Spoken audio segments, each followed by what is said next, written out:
Untuk kemajuan dan pengembangan video ini, mohon kiranya rekan-rekan Goeser dapat mensubscribe, like, and share. Terima kasih.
Selamat pagi, sahabat Danis Baik semuanya.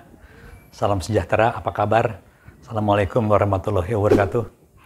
Pada pagi ini, tadi mendung, tapi sekarang udah cerah, teman-teman. Jadi, saya sangat senang sekali ada suatu topik yang akan saya bawakan pada pagi ini, karena ada sesuatu yang sering ya dilakukan teman-teman, yaitu ini teman-teman, kita saat ini sedang gandrung lah ya, menginikan sepeda gravel ya. Nah, sepeda gravel itu diantaranya menggunakan crank atau chainring single teman-teman. Nah, ini juga teman-teman mungkin ada yang menggunakan sepeda gravel yang ingin mengganti jadi chainring double atau triple, bahkan ya menjadi crank atau chainring single. Nah, inilah yang akan kita bahas sama-sama. Demikian juga saat ini hampir banyak ya, bukan semua ya, banyak ya sepeda MTB khususnya ya, yang memerlukan suatu handling yang ringkas ya, yang tidak merepotkan, yaitu menggunakan crank atau chainring single. Jadi dengan satu shifter aja kita bisa melaksanakan istilahnya pemindahan gigi itu dengan mudah. Nah, itulah. Jadi memang crank seperti ini yang single ya, dengan chainring single ini memang menguntungkan ya. Kita hanya cukup mengandalkan satu shifter untuk memindahkan gigi ya. Itulah. Jadi memang tidak dapat dipungkiri, pada akhirnya ya tidak hanya MTB atau sepeda gravel lainnya, sepeda-sepeda yang lainnya juga pada akhirnya ya touring juga ya, itu beralih dari shifter yang tadinya 2 ya, yang ada chainring di depan 3 atau crank 3 menjadi single teman-teman. Oke, pada kali ini saya juga tidak mau ketinggalan untuk membahasnya. Tetapi teman-teman ini ada suatu syarat-syarat teknis dan syarat performa yang harus diperhatikan oleh teman-teman. Jadi tidak hanya langsung aja mengganti chainring triple atau double menjadi single, tapi tentunya untuk mendapatkan suatu hasil yang baik, yang memuaskan, itu ada syarat-syaratnya. Nah, inilah yang akan kita bahas bersama. Tentunya chainring single ini ya kebanyakan diinikan oleh sepeda MTB atau yang lainnya, tapi sepeda road barangkali ya belum begitu banyak yang menggunakannya untuk chainring single ini. Ya kebanyakan masih menginikan ke chainring yang single ya, yang dipadukan dengan internal gear, ada yang triple juga situ ya, yang double dengan external gear. Oke, kali ini yang akan saya bawakan judulnya adalah ini teman-teman, tips konversi crank triple atau double menjadi crank single. Nah ini, kebanyakan keluhannya itu, ini rantai mudah lepas ini, agar rantai tidak mudah lepas. Ini ada berbagai tinjauan yang akan saya sampaikan, yaitu yang butir 1, ya, Romawi 1, itu komponen yang digunakan itu apa aja ya. Oke. Yang kedua, ini loncat teman-teman ya. Oke, nggak apa-apa ya. Perhitungan G ratio ini atas dasar target gradient, tanjakan dan kecepatan ini. Seperti itulah ya. Ini. Jadi memang penggantian crank triple atau double menjadi single ini itu harus ada tujuan, harus ada targetnya. Ketika target ini tidak tercapai ya, G ratio, tanjakan dan kecepatan ini ya percuma aja gitu loh. Kita akan hanya mendapatkan kemudahannya aja dari shifter atau crank single ini. Tetapi nanti ada penurunan gradien ini, ya, sehingga sepeda itu tidak bisa kuat nanjak, dan kecepatan juga akan menurun seperti ini. Oke, yang ketiga ini syarat teknisnya teman-teman nih, syarat teknis pemasangan dan penyetelannya. Ini untuk kelancaran operasional gear sistemnya. Oke, kita bahas satu-satu ya, teman. Jadi komponen yang digunakannya itu ya tentunya ya, umumnya teman-teman hanya barangkali ya, hanya ini kan crank single aja nih, ini crank single ya. Tentunya crank untuk yang khusus yang single ya, itu tidak bisa hanya menggunakan crank single aja ini seperti ini, ya. Itu harus ada syarat-syaratnya itu. Jadi tidak hanya bisa menggunakan jenis crank biasa seperti ini, tapi memang crank itu ya dibutuhkan crank khusus teman-teman. Nah seperti ini, nih, ini crank istilahnya crank yang khusus ini. Nih coba dideketin ini. Ini berbeda ya dengan crank biasa ya. Gigi daripada crank khusus ini yang untuk single ini istilahnya di sini direct mount ya, direct mount narrow wide. Ini itu ada celah-celahnya teman-teman ini. Ini ada tebal ya, tebal, ada tipis, ada tebal, ada tipis. Jadi selang-seling seperti itu. Itu ada selang-selingnya. Beda ya sama crank biasa, itu ada tebal, ada tipis, ada tebal tipisnya sininya. Ini tebal, ini tipis, tebal, tipis gitu. Ini juga untuk memposisikan ya agar rantai yang ada di sini, nah ya, itu terikat dengan kuat. Nah ya, ini kalau di sini nggak bisa teman-teman tuh. Jadi harus tepat di sini, nah gitu ya. Kalau kata di sini tidak tepat, jadi harus betul-betul berduduk. Ini nggak bisa ya, karena ini di tengah-tengah ini, duduknya disengajakan untuk di tengah-tengah. Nah, dia akan duduk seperti ini. Jadi memang harus dipilih jenis ini, ya. Jadi jenis crank atau chainring direct mount narrow wide. Ini umum teman-teman ya.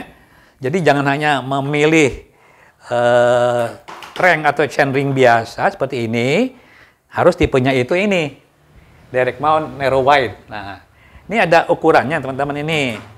Ukurannya itu, yaitu kita bisa memilih ukuran 34 sampai dengan 40 atau 42 nih. Ya, oke. Ini biasanya untuk sepeda MTB ini ya, berbagai jenis. Range-nya antar inilah. Mungkin 32 terlalu kecil ya, 34 sampai 40 lah ini. Range-nya seperti ini ya. Oke, seperti ini jelas ya. Ini kita bisa ganti hanya chainring-nya aja ya. Chainring-nya aja dengan dasar-dasar ini tadi. Ini bisa yang hollow ya. Bisa yang hollow ininya ya. Dasarnya bisa yang heksagonal seperti ini. Bisa juga yang ini. Yang BB kotak seperti ini. Oke, ini tadi ya. Saya ingatkan kembali jenisnya ini. Chainring-nya. Kemudian yang selanjutnya kita memilih kaset ini. Nah, kaset pilihan seperti ini ya. Kaset ini tentunya ya kita bisa tidak hanya mengganti chainring aja. Nah, jadi memang kita harus memilih ya untuk mendapatkan gear range yang sesuai, kita harus meningkatkan teman-teman dengan kaset tertentu ya, tentunya ini ya. Dengan ukuran yang lebih lebar, ya range-nya ini ya paling minimal untuk yang saya rekomendasikan ya, yang 9 speed ini ya. Itu 11 sampai 46 ini. Ini contohnya teman-teman ya. Dari yang kecil, yang lebih kecil tadi ya. Jadi yang lebih besar ini ya ukuran minimal yang seperti inilah gitu ya. Yang ukurannya 11 46. Ini ada yang 9 speed teman-teman. Ini ada yang 9 speed seperti ini. Ada juga yang 1150, silakan aja. Jadi memang harus dibarengi penggantian chainring ini harus dibarengi dengan penggantian kaset. Andai kata kasetnya tetap ukurannya itu tidak lebar, tidak mencapai 46 tit, itu akan kurang teman-teman ya. Kita akan mendapatkan suatu keadaan yang dimana nantinya kemampuan ini, tanjakan ya, dan kecepatan sepeda akan menurun.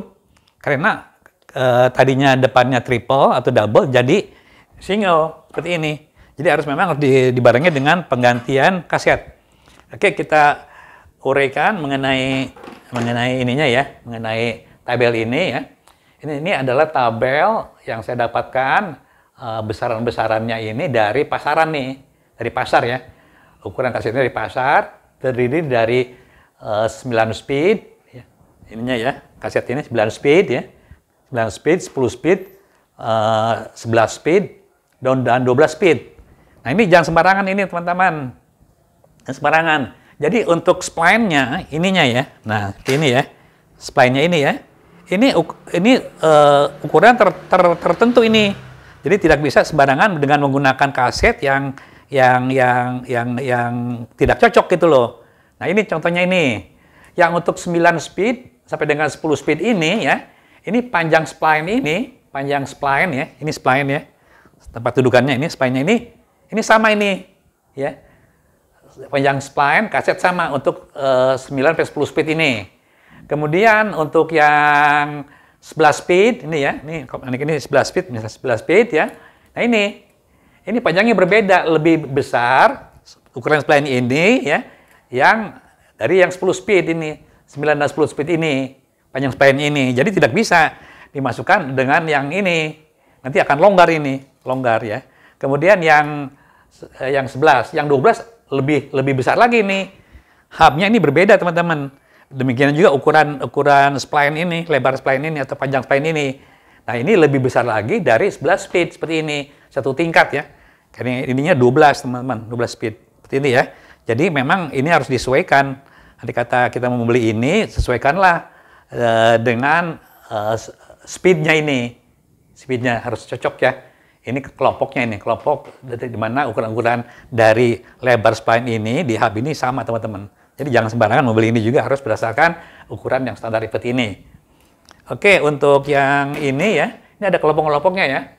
Kelompoknya di mana ukuran kaset itu seperti ini ya. Ada yang 11 sampai 46, ini 11 sampai 50. Itu makin besar ukuran kasetnya, range-nya ya ini makin bagus teman-teman. Yang untuk 10 speed ini jenisnya lah atau klasifikasinya ini. Ini ada yang 11 sampai 46, ini 48 sampai 50.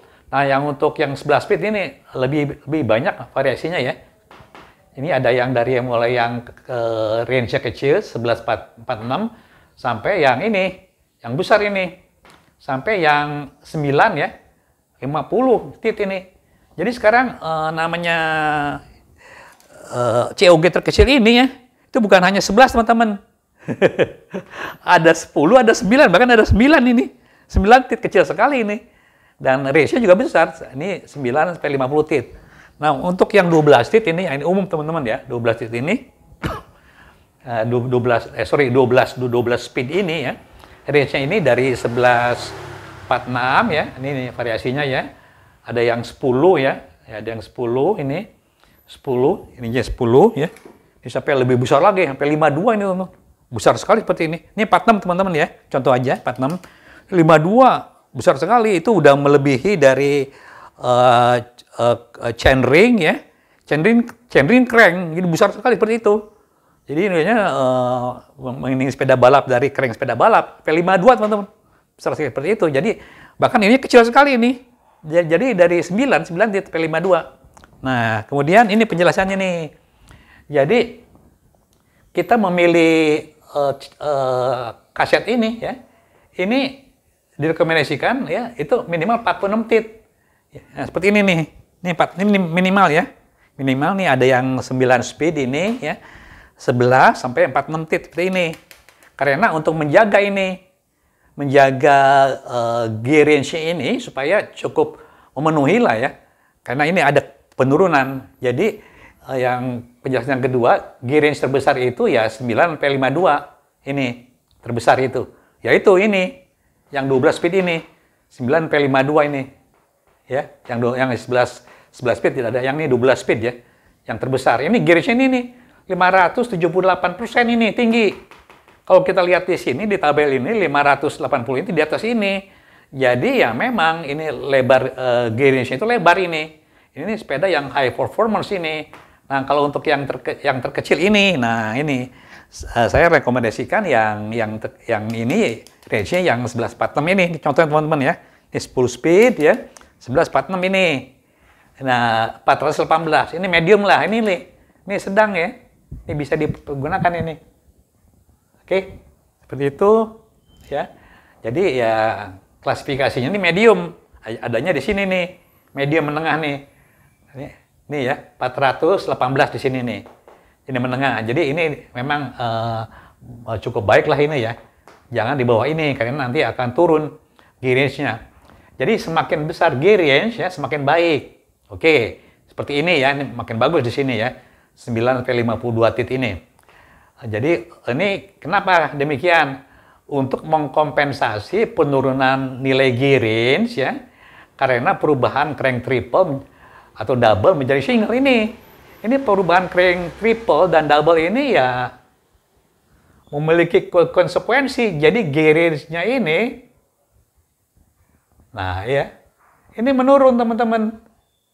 Ya, jadi kompensasinya itu untuk memenuhi penurunan dari penurunan gear range gara-gara perubahan ini. Ya kita harus memperbesar ya range daripada kaset.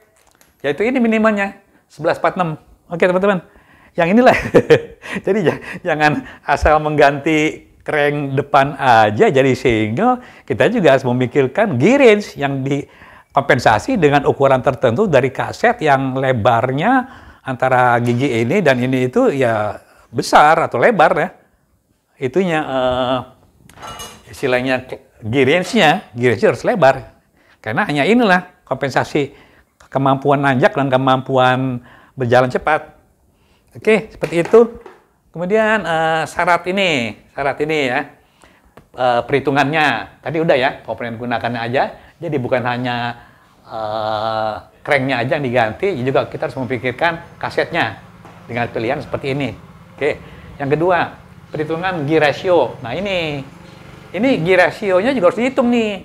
Nanti silakan teman-teman, banyak contohnya di video-video Danis Beck yang lalu untuk menghitung ini. Target gear ratio ya, ini ya. Ini sedasar gradien tanjakan dan kecepatan sepeda. Tetap kita harus menginikan target gradien ini, tanjakan dan kecepatan sepeda. Ini dihitung dulu ini. Supaya kita jangan kecewa. Setelah kita ganti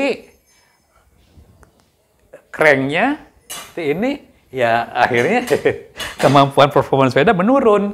Jadi tetap kita harus berdasarkan ini perhitungan ini. Ini bisa dihitung sendiri. Kemudian ini ukurannya nih.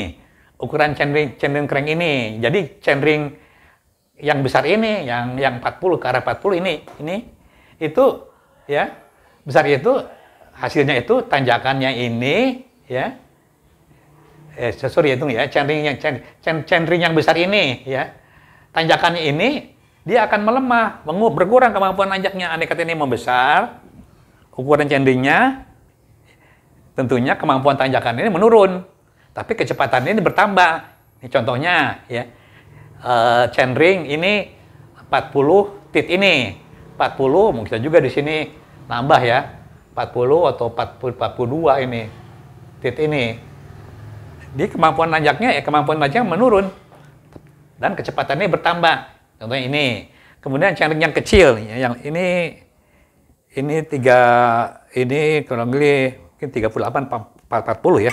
Ini seperti ini. Nah, ini untuk chainring yang kecil ini ya. Nih. Jadi kalau ininya mengecil, kemampuan tanjakannya ini bertambah, tapi kecepatan menurun. Contohnya yang 34 tit ini seperti ini. Ini.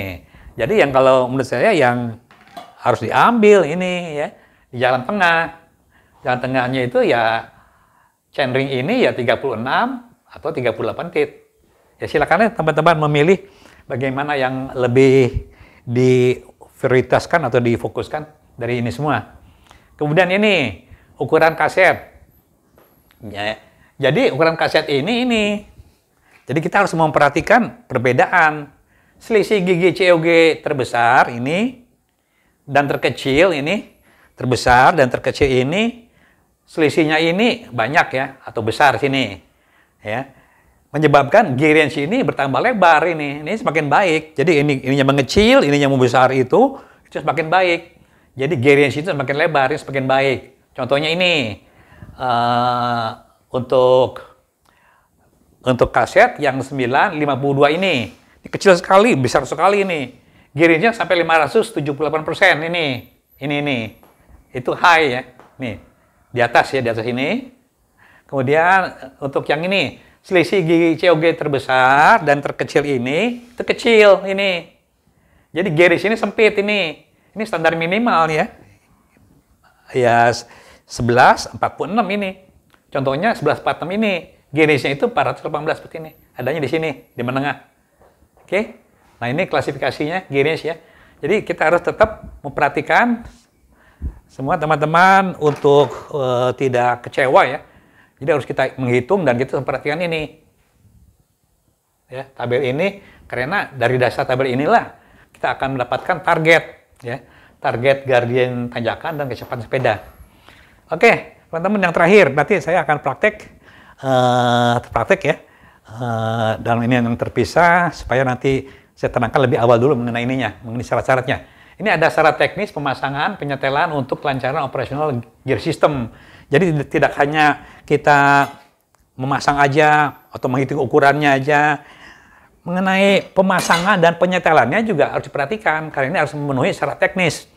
Yang pertama, penyetelan panjang rantai ini. Jadi pada saat memasang atau mengganti dari crank triple ya, triple ke single, itu harus memperhatikan ini mengenai penyetelan panjang rantai ya, agar lengan RD pada sudut kerja yang normal. Jadi ukuran speed rantai ini ya, ukuran speed rantai ini, rantainya ya, itu harus sesuai juga dengan banyaknya jumlah ini speednya. Ini ada speed kaset berapa, rantainya juga harus sama. 10 speed ya, ini rantai 10 speed. 9, 12 ya 12 harus sama. Dengan speednya yang ada di kaset ini. Jadi ukuran rantainya ini harus sama, syarat yang mendasar ya itu. Nah kemudian di sini mengapa penyetelan rantai ya? Agar lengan RD pada kerja normal. Ini teman-teman, saya sering ngelihat teman-teman yang menggunakan crank single ini ya, tapi penyetelan panjang rantai itu tidak tepat. Nah, sehingga pada saat dia rantai ada pada gigi tertinggi ini ya, pada saat di sini rantai, nah saat di sini ya, itu RD-nya ya, itu ya.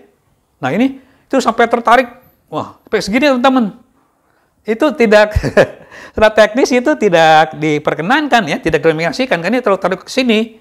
Nah, yang bagus itu paling tidak ya 120 ya.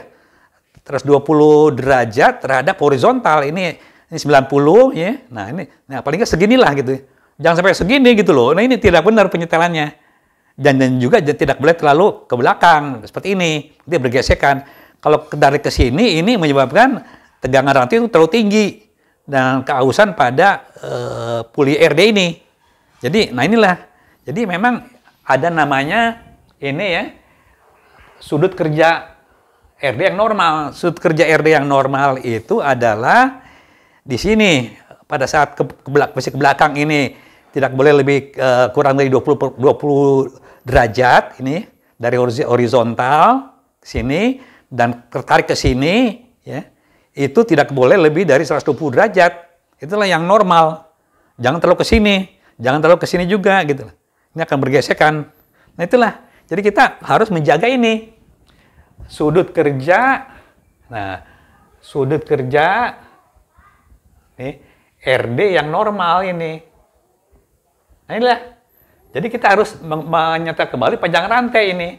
Yang dihitung itu bukan panjang rantai teman-teman, tapi sudut kerjanya. pada saat dioperasikan rantai itu di kaset itu harus memenuhi sudut kerja yang normal ini. Ini ada videonya teman-teman nih, ya. Oke, ini harus diperhatikan.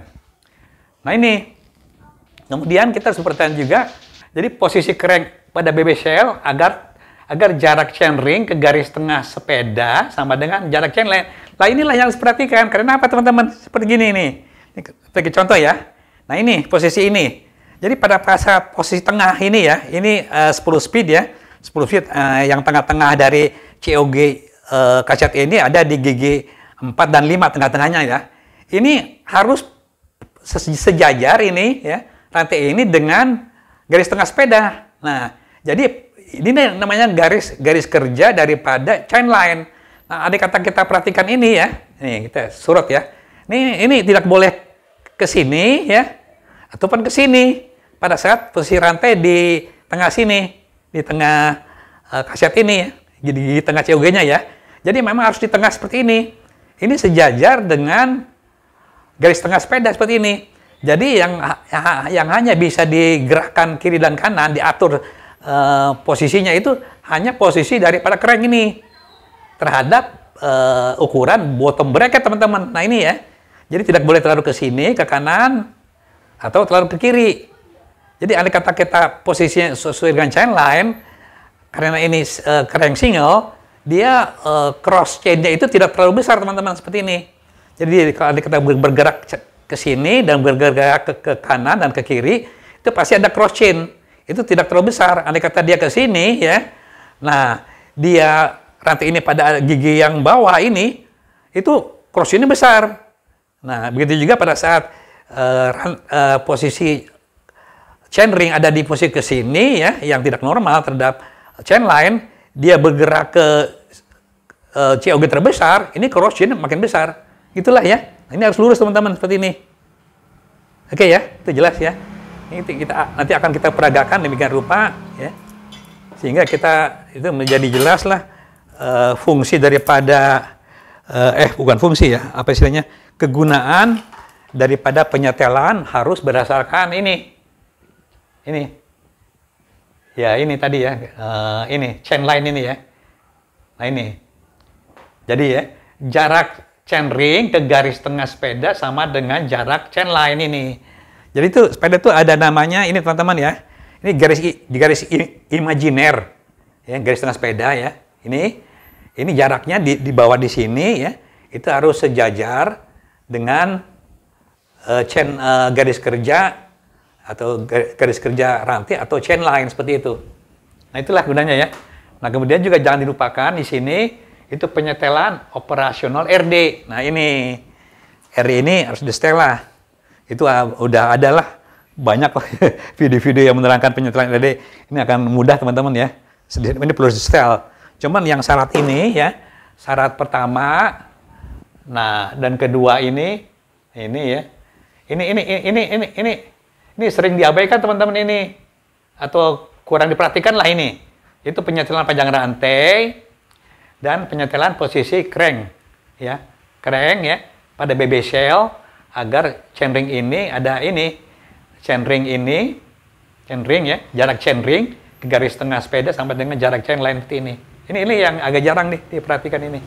Oke, kemudian untuk membantu praktek nih, ini saya ada pelatihan teman-teman nih yang harus disiapkan. Itu jangka sorong ya, yang pendek juga bisa, jangka sorong, ada inilah gunting, nih penanda, kalkulator dan kartun teman-teman untuk memperpanjang lengan jangka sorong ini, kartun ya. Ini untuk penanda benang. Kemudian ini ada untuk mengira-ngira lah sudut daripada lengan atau cage RD ini, RD cage ini untuk memperkirakan sudutnya. Di sini ada inilah double tip. Jadi oke, kita praktek aja, praktek yang 1 dan 2 ya.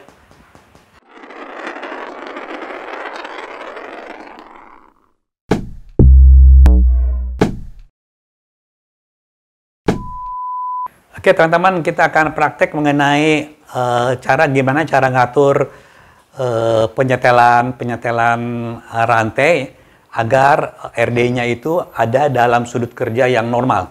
Oke teman-teman, ini saya tidak melakukan bongkar pasang ya. Biasalah bongkar pasang itu mudah teman-teman ya. Cuman saya ada hal yang teknis yang penting justru ini. Yang penting yang akan saya tunjukkan bahwa sebenarnya ya inilah yang kunci-kunci yang perlu diperhatikan. Ini anggap aja ini tempat prakteknya teman-teman ya, tempat prakteknya. Ini saya anggap ini udah saya ganti dengan ini. Ini crank triple teman-teman ya. Anggapnya setelah saya ganti dengan crank single seperti ini. Demikian juga ini kasetnya ini. Anggaplah udah saya ganti dengan kaset yang memenuhi syarat seperti ini ya. Nah, praktek pertama adalah gimana cara menentukan kerja daripada RD panjang rantai ya, agar kerja RD ini normal. Oke teman-teman ya, kita harus anggaplah ini suatu keadaan di mana ini udah nyantol ya, udah saya pasang di sini ya, dan ini cranknya crank single seperti ini. Oke, ini saya lihat dulu ya. Ini saya naikkan ke atas. Nah, ini teman-teman ya. Nah, ini pada saat kita mengetes pertama itu, kita harus memasang ini jelas ya, pada crank single, posisi rantai ini pada gigi yang tertinggi teman-teman ini, gigi yang terkecil seperti ini. Nah, itu memang harus diperhatikan seperti itu. Nah, ini seperti ini. Nah, sudut yang terbentuk dari hasil posisi rantai di gigi chainring single dan gigi COG terkecil atau gigi yang paling tinggi seperti ini, itu harus kurang ini ya. Jangan terlalu kurang atau paling minimal itu ya. Itu 20 derajat teman-teman ya. Nah, ini ya. Nah, ini kan 30 derajat. Jadi kurang daripada ini 15 sampai 20 derajat seperti ini. Posisi rantai ada di gigi terkecil ini. Ini tidak tercapai ya. Saya anggaplah ini saya pindahkan aja supaya terlihat tercapai ini. Nah, ini teman-teman, itu ya. Nah, ini. Nah, ini terlalu kecil seperti ini ya. Ini tidak boleh seperti ini. Anggaplah ini tadi nyantolnya di chainring yang single teman-teman ya. Ini gigi yang tetap gigi yang terkecil, COG yang terkecil. Ini tidak boleh seperti ini teman-teman. Ini hampir kurang dari 10 derajat ini. Jadi kita harus 15 derajat minimal seperti ini supaya tidak bergesekan. Nah, ini kita lihat aja ya. Nah, anggaplah ini giginya masih gigi terkecil ya. Rantai kita udah copot, udah kita pendekkan atau perpanjangan terserah ya. Nah, posisi ini ya seperti ini teman-teman. Kita dulu lihat. Nah, seperti inilah kurang lebih 15 sampai 20 derajat ini 30 ya. Nah, seperti ini. Ini 30 derajat. Yang saya masukkan adalah 20 sampai 15 derajat. Minimal seperti inilah. Atau ya bisa lebih rendah barangkali ya, seperti ini. Nah, seperti ini. Nih, seperti ini. Ini masih mungkin teman-teman seperti ini. Nih 10 ya, 10 derajat ya. Nah, ini 10 derajat nih. 10, yang saya masukkan adalah 15 sampai 20 derajat. Ya, seginilah kurang lebih. Nah, seperti ini. Ginilah yang normal. Ya. Posisi ini, anggaplah ya, ini di gigi yang terkecil, COG terkecil, rantai ini di sini rantainya di rantai yang seperti ini. Anggaplah ini sudah dipasang single ya, single. Itulah. Oke teman-teman, itu hanya bisa dicapai dengan menarik atau memedekkan atau memanjangkan rantai sehingga terciptalah kondisi seperti ini. Oke teman-teman ya, itu jelas ya. Ya paling tidak ya seginilah kita masih bisa kompensasi. Nah, seperti inilah kondisinya ya. Ini tidak bergesekan. Kenapa ini harus demikian ini? Karena pada saat nanti gigi ini naik ke atas ya, ke sini ya. Nah, anggaplah ini naik ke atas. Anggaplah ini udah dinaikkan ke atas ya. Itu. Nah, ya. Nah, itu nih ya. Nah, naik lagi. Nah, misalnya ini di atas teman-teman ya. Nah, itu. Nah, dia tuh tertariknya tuh naik lagi ke atas. Nah, ini. Nah, itu jangan sampai terjadi seperti ini teman-teman nih. Ini tidak boleh nih. Jadi gunanya lengan ini tadi ke belakang itu pada saat dia di posisi paling atas ini, dia itu tidak boleh seperti ini. Maksimal itu, nah seperti ini ya. Ini hanya, nah ini anggaplah ini single ya, supaya lebih mudah. Nah palingnya segini teman-teman nih, atau lebih sedikit lah ya. Ini 120 derajat ini terhadap horizontal ya. Ini ya, ini tariknya seginilah lebih. Nah seginilah ini udah maksimal teman-teman. Yang terbentuk itu bukan 90 derajat di sini ya. Seperti ini kan 90 derajat. Ini ya. Tapi lebih dari, nah dari sinilah. Lebih dari 90 derajat ini. Ke sini ini ya dia tariknya itu. Nah, ini. Ya, derajat ini jadi di atas 90 derajat. Nah, ginilah biar mudah nah ini gitu ya. Ini 90 derajat, ini ya sorry ke sini. Nah, ini lebih dari 90 derajat ini. Ke sini 120 derajat ke sini. Ini 90 ke sini, ini 120 derajat. Nah, seperti itu. Kurang lebih segini teman-teman ya. Tertariknya maksimal pada saat gigi ini, gigi tertinggi ini, seperti ini. Oke ya. Itulah syarat-syarat pertama. Jadi, kenapa demikian? Agar kerja dari puli RD ini dan proses pemindahan ini jangan terlalu tarik sini. Rantai terlalu tegang. Demikian juga pada saat ke bawah, rantai tidak terlalu condong. Nah, kalau lebih seginilah ini ya. Ini antara kerja gigi terkecil dan terbesar itu antara 15 derajat sampai dengan 120 derajat seperti ini. Nah, seperti ini. Kalau lebih seginilah. Jangan terlalu ke sini ya. Nah, seginilah kurang lebih. Oke, teman-teman jelas ya. Itu hanya bisa dilakukan dengan cara penyetelan, dengan cara memendekkan dan memanjangkan rantai. Seperti ini. Oke, jelas ya. Oke, kita masuk ke praktik yang kedua, yaitu untuk menyetel crank ini, crank pada posisi chain line yang tepat. Oke, kita masuk ke sesi 2 praktek.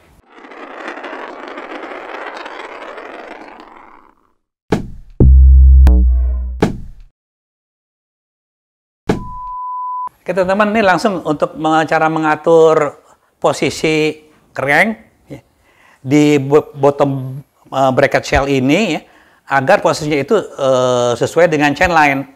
Nah, pergeseran crank ini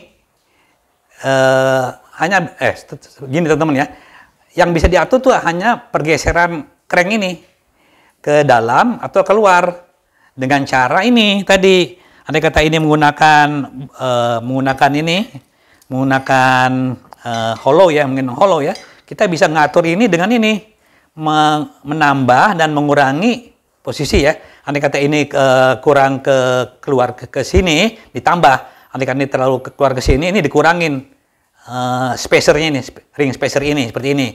Ini juga ada 2 jenis. Hati-hati teman-teman yang milihnya ya. Ini ada yang lebar, ada yang lebih kecil ini. Berbeda ya. Demikian juga andai kata ini menggunakan ini ya, menggunakan yang octaling. Demikian juga ini bisa diambil spacernya teman-teman ya. Sini spacernya di sini seperti ini ya. Itu ditambah spacer ini sehingga ini bisa bergeser keluar dan ke dalam seperti ini. Hanya ini yang bisa dimainkan. Untuk selain itu ya, memang ini juga ada berbagai ukuran teman-teman. Sorry ya.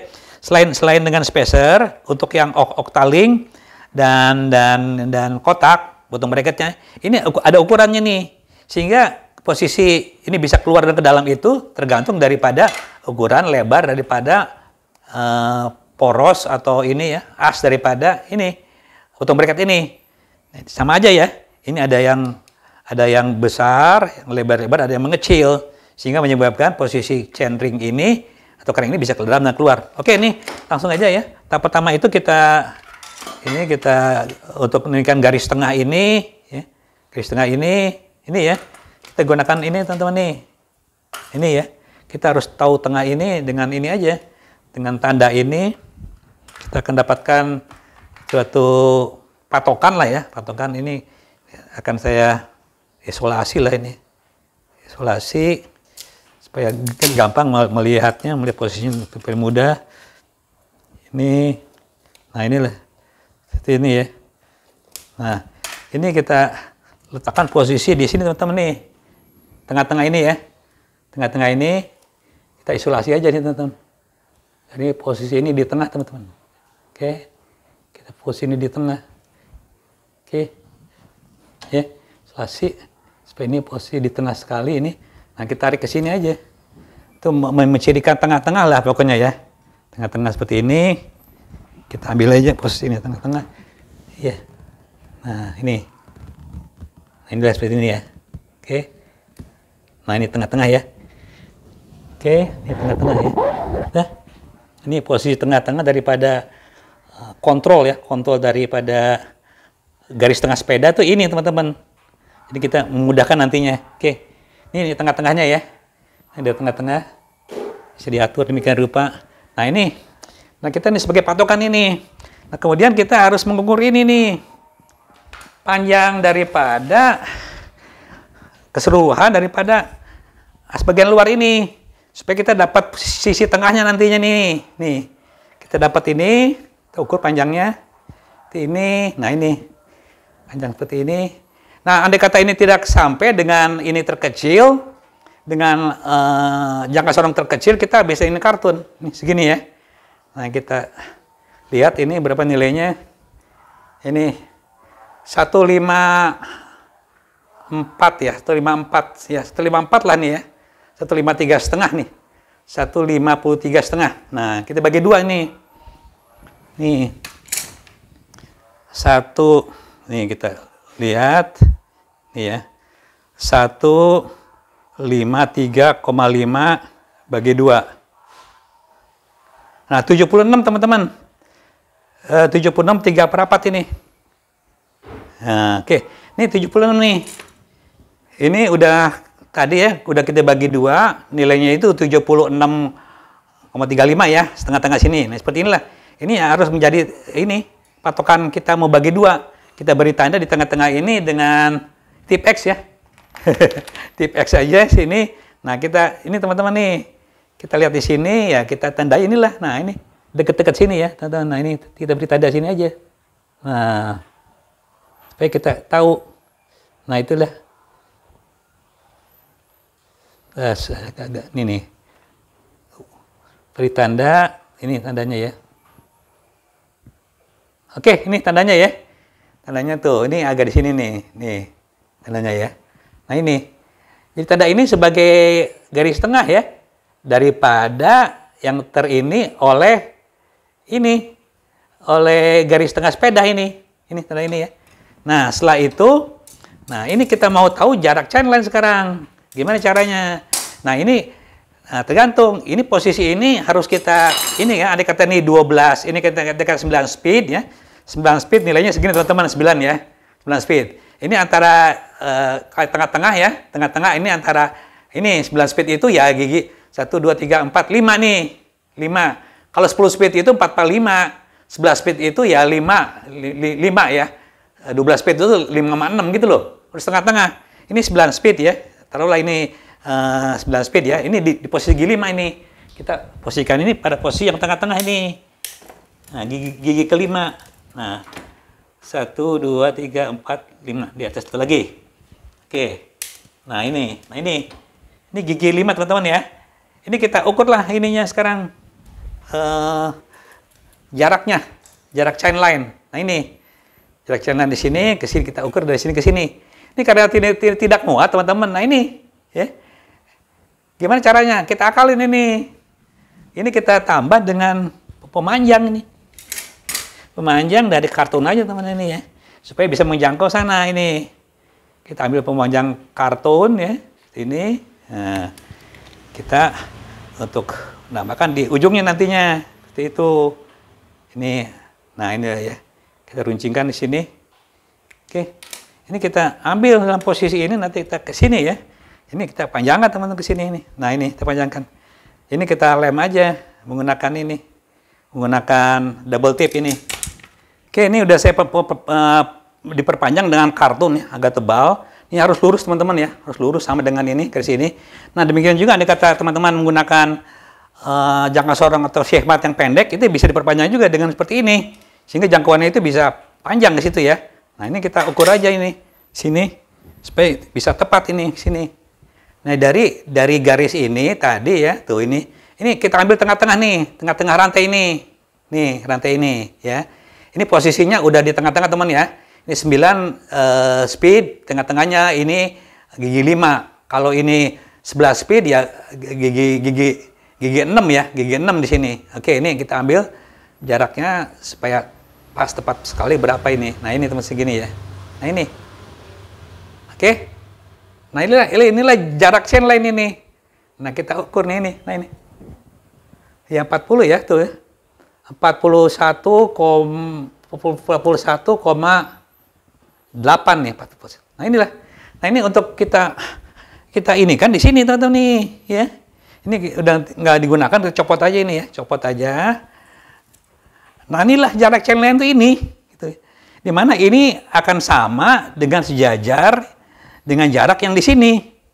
Jadi andai kata kita menginginkan suatu posisi pemasangan yang benar itu, ya, ini jarak chainring ini yang telah kita pasang ini itu harus sama dengan ini. Nah, ini, jadi kita harus posisinya seperti ini. Nah, ini seperti ini. Jadi ini adanya di gigi ini teman-teman nih, sini, ini, tuh, jadi sini. Jadi ini masih kurang ke dalam tuh teman-teman tuh, harus bergeser, ya. Ini masih kurang ini. Ya, kurang. Jadi gitulah caranya. Kenapa bisa kurang ini? Jadi ini masih terlalu keluar seperti itu. Jadi andai kata ini terpasang seperti itu ya, andai kata ini pun masih memang harus dipasang terlebih dahulu chainring ini. Pasang terlebih dahulu ya. Nah, kemudian kita ukur ini ya, setelah kita dapatkan hasil jarak dari chain line ya. Ini chain line ya, chain line dengan garis tengah sepeda. Ini harus sama jarak ini dengan jarak chain line yang di depan seperti ini, supaya ini lurus. Nah, inilah ya, ini jarak ini seperti ini. Ini masih kurang teman-teman nih, harusnya segini. Nih. Jadi harus lebih ke dalam seperti itu. Oke teman-teman. jadi nanti caranya apa? Ini kita ganti dengan, nah ini, ya, ini yang tentunya ya, ini yang arahnya ke dalam ya, atau kalau yang kotak ataupun octaling, ini ukurannya yang lebih pendek, yang lebih mepet ke sini. Oke.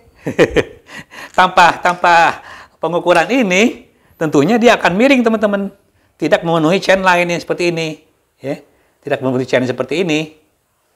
Oke, itu jelas teman-teman ya, betapa pentingnya sekali cara teknis ya.